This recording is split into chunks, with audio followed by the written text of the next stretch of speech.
তোমার মেয়ে তোমাকে ছাড়া বাঁচবে না, তোমার বাবা তোমাকে ছাড়া বাঁচবে না, আমি তোমাকে ছাড়া বাঁচবো না মা। তোমাকে চাই মা, তোমাকে চাই, মারিয়ামকে চাই, আমি মারিয়ামকে চাই মা। শুধু বন্দুকের গুলি নয়, জঙ্গিদের আত্মসমর্পণ করানোর জন্য বিভিন্ন সময় সর্বোচ্চ চেষ্টা করেছিল পুলিশের সন্ত্রাসবাদ ও আন্তর্দেশীয় অপরাধ দমন বিভাগের সদস্যরা। আশকোনায় জঙ্গি মেজর জাহিদের স্ত্রী শিলাকে তার শিশু সন্তান সহ আত্মসমর্পণ করাতে তার মাকেও হাজির করা হয়। দীর্ঘ সময় ধরে মায়ের মাধ্যমে সমঝোতার পর আত্মসমর্পণ করে শিলা। শিলা বেরিয়ে এলেও সেদিন আত্মঘাতী হয়েছিল আরেক নারী।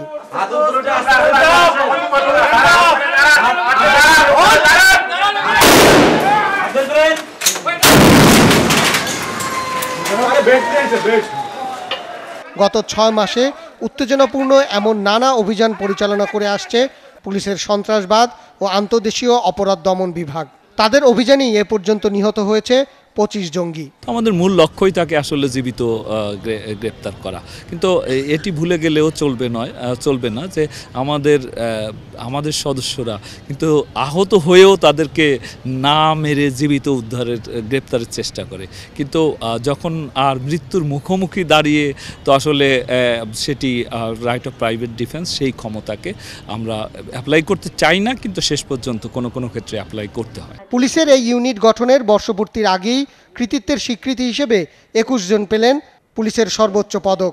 এবার তাদের লক্ষ্য জঙ্গিবাদ দমনে দেশের প্রতিটি জেলায় এই ইউনিট গঠন করা।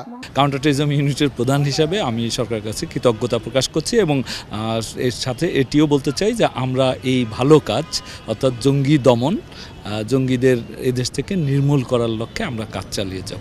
দেশব্যাপী কাউন্টার টেররিজম বাংলাদেশ পুলিশের কাউন্টার টেররিজম ইউনিট গঠনের বিষয়টি প্রক্রিয়াধীন রয়েছে। এটি তো আমরা এই মুহূর্তে শুধুমাত্র ঢাকা মেট্রোপলিটন পুলিশের মধ্যেই মূলত আমাদের কর্মক্ষেত্র অনেকটা সীমাবদ্ধ।